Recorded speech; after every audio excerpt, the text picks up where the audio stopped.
Richard Lewis is Boy, here. I can't wait to do political stuff tonight. Wear a face mask. Jimmy, where's my flak jacket? Did you bring it on the plane? Like I really have an assistant. You ever have these guys come in here with entourages? Oh, Yes. man. Mm-hmm. Yeah. Where's my Q-tip man? Yeah. It's unbearable, these ego men. You know, they flame out, though, those cats, man. Richard Lewis has done it all. He was like a superstar on the Tonight Show. Like you were the go-to guy. Like No, they Letterman always really. Johnny was cool, but I did about 80 Lettermans. That broke me back in the 80s. But still, I mean, to be on with Johnny Carson, that was every comic's dream. You know what I did once with Carson? This was I'm the most proud of. You know, you do like 5.5-minute monologues. This is before I had like a series. I had one with, like a few years later with Jamie Lee Curtis for like 4 or 5 years. Which was huge. Yep. Yeah, no, it was. I used to watch all the time. So I'm doing this DMV monologue, which I had done on nightclubs for years, and I was so sick of it. I could have had a head-on collision. I go, anyway, so you stand in line. You know, I mean, I knew that I couldn't wait to do it. I walk out, there's McMahon, 10 feet away, Johnny, and whoever they can, Doc, and on. So I'm killing this usually pretty square Burbank, California audience. It's like a night, it's only 300 people. And I'm killing them. And I knew what I was doing by then. I had done about 10 Tonight Shows. So I waited for the laughs to dip, and then I kept going. So the stage manager goes under the camera and tells me to wind it up and end my monologue midway through. And I had to make an automatic, like a quarterback. I go, wait a minute. If I end now, I suck. Carson, I go, what happened here? Right. If I keep going, I'll never get the show again because it'll be like an 11-minute monologue. So I said, you know what? I'd rather never do the show again. And people say, how come you're not on with Carson? I was too good, you know? Yeah. So I did the 11-minute monologue.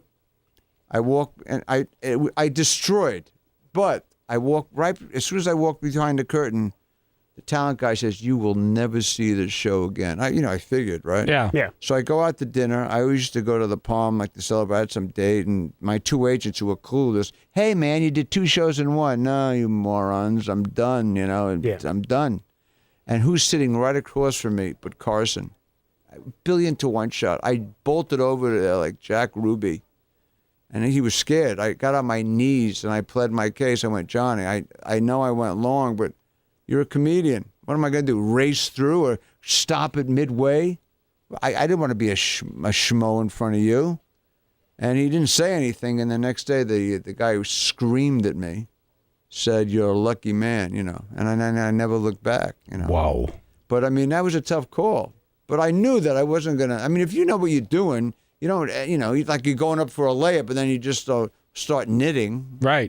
Yeah. You know, so I finished the monologue. And Leno said, he turned on you would watch me, turned off the TV, turned it on. I was still on. So they left it in, or did they cut it down? I wasn't thinking about that. I did a lot of Ferguson's. I came back, you know, it was right down like miles from my house. I live in Laurel Canyon. I told my wife, I destroyed.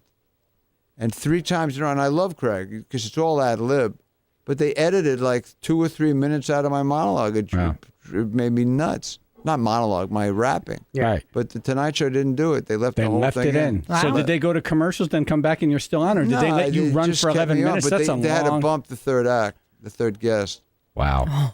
And they said, we're sorry. So they made a judgment call. Yeah. Like they went with the A stuff. Exactly, right. Good move on their part. Yeah. But meeting, you had asked me off, you know, when we were on commercial, look, I've been around a long time, so, I am name dropping, but I mean, I'm just like a fan like anybody else.